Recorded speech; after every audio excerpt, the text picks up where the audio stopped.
Seringkali kita melihat kapal berukuran besar seperti kapal kargo yang memiliki berat ratusan ribu ton tetap dapat stabil meski terkena gelombang ombak yang besar. Ketika kapal sedang berlayar di lautan, maka kapal tersebut akan terkena berbagai gaya dan tekanan dari gelombang air laut dan angin. Agar dapat bertahan, maka semua kapal yang dibuat memiliki sistem stabilitas kapal, yakni keseimbangan kapal pada saat diapungkan. Sehingga, pada saat kapal diolengkan oleh ombak atau angin, maka kapal dapat tegak kembali. Ada beberapa perangkat yang digunakan untuk menjaga stabilitas kapal, di antaranya adalah build skill. Build skills memiliki bentuk seperti sayap atau sirip yang tidak bergerak dan dipasang pada samping lambung kapal. Build skill tersebut memanjang dengan panjangnya sekitar 2/3 dari panjang kapal, serta efek stabilitas dari build skills ini akan semakin meningkat ketika kapal melaju dengan cepat. Jenis perangkat stabilitas lainnya adalah anti-rolling tank, yakni tangki yang berfungsi untuk menstabilkan posisi kapal saat kapal miring ke kiri atau ke kanan yang dipasang membentang pada lebar kapal. Ketika kapal miring ke kanan atau ke kiri, maka air di dalam tangki akan mengalir mengurangi gerakan roll pada kapal secara signifikan. Anti-rolling tank ini sendiri memiliki dua jenis, yakni aktif dan pasif. Pada aktif rolling tank dalam proses mengalirkan air, pada kedua tangki tersebut memiliki mekanisme yang lebih rumit dengan menggunakan pompa. Jenis perangkat stabilitas selanjutnya adalah Active Fin Stabilizer, yaitu sebuah alat yang berbentuk seperti sirip dan berfungsi untuk meredam gerakan rolling atau oleng dari kapal. Fin Stabilizer ini dipasang di kedua sisi lambung kapal yang dapat bergerak ke berbagai arah dikendalikan oleh sensitive gyro system pada kapal.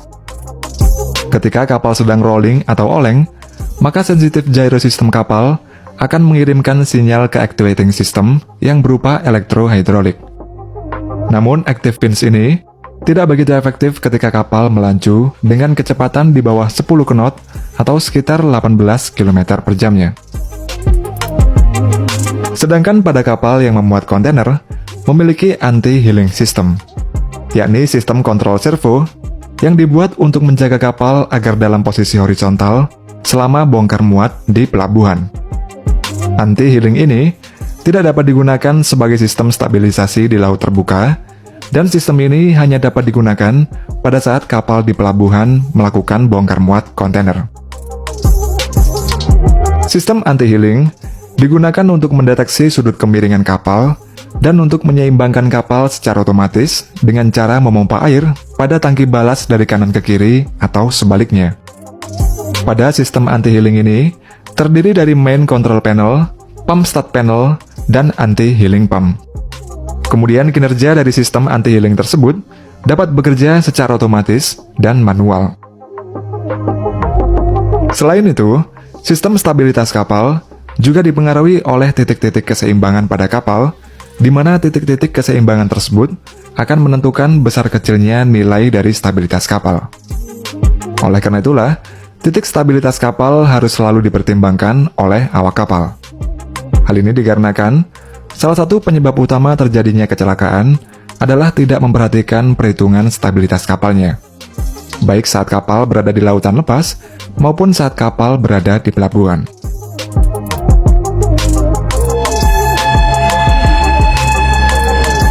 Kemudian pada kapal penyelamat, kapal ini digunakan untuk melakukan operasi SAR, memberi pertolongan pada korban kecelakaan kapal di laut.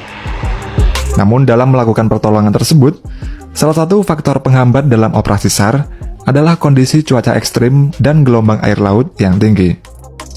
Dan hal tersebut dapat membuat kapal terbalik. Untuk mengatasi hal itu, para insinyur dari berbagai belahan dunia membuat kapal penyelamat dengan konsep self-righting boat, yakni kapal dapat kembali ke posisi semula meskipun kapal tersebut sedang dalam posisi terbalik 180 derajat. Selain dapat membalik sendiri, kapal self-righting ini mampu berakselerasi tinggi serta dapat menembus berbagai kondisi laut yang ekstrim. Ada banyak perusahaan yang membuat self-righting boat ini, Salah satunya adalah perusahaan yang bernama RNLI atau Royal National Lifeboat Institution yang berlokasi di Inggris. Dalam membuat self-righting boat tersebut, terdapat beberapa elemen penting yang memungkinkan agar kapal dapat membalik dengan sendirinya.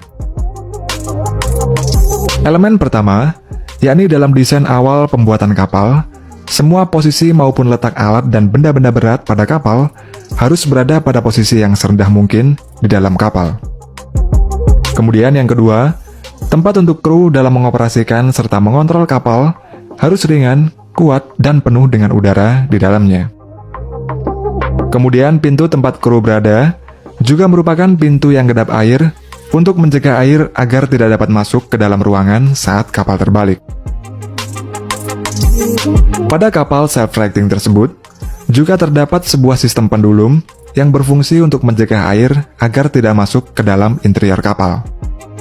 Dalam proses kerjanya, ketika kapal self-righting terbalik, maka timbangan pada sistem pendulum akan tergantung secara vertikal. Lalu membuat semua bagian yang terbuka akan secara otomatis menutup, sehingga air tidak dapat masuk ke dalam kapal. Pada kapal self-righting, juga terdapat sistem yang terpasang onboard yang dapat mendeteksi jika kapal sedang terbalik.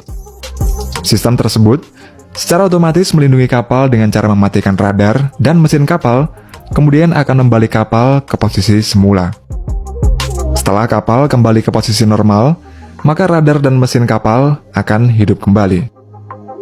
Selain itu, para kru yang di dalam kapal juga harus berada pada kursi dengan memakai sabuk pengaman agar pada saat kapal terbalik, para kru tetap selalu aman. Selain dari negara luar, Indonesia juga memiliki perahu yang tidak bisa tenggelam yang disebut dengan jukung HDPE anti tenggelam. Perahu jukung ini dibuat oleh perusahaan Aquatech yang berlokasi di Bandung, Jawa Barat.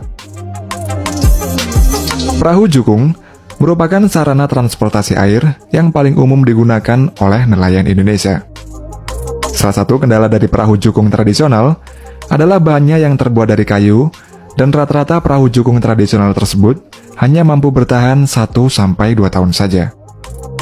Penggunaan perahu jukung juga beresiko tenggelam saat nelayan melaut karena perahu tersebut mudah rapuh dan tidak tahan ombak besar.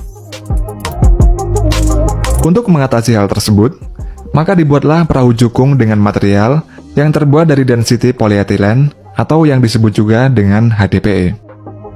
Material ini memiliki ketahanan terhadap benturan jauh lebih tinggi dibandingkan dengan kayu dan fiber. Lambung jukung tersebut terbuat dari pipa pelampung raksasa yang tahan terhadap benturan kecepatan sedang. Sistem pipa pelampung membuat daya apung tidak bergantung pada ruang penumpang di atasnya, sehingga hal tersebut membuat perahu jukung tidak dapat terbalik atau tenggelam sekalipun dalam cuaca yang buruk. Ketika diuji coba, perahu jukung ini melakukan perjalanan dari Bangsering Banyuwangi menuju Bangsal Lombok, pulang pergi hanya dalam waktu 10 jam saja.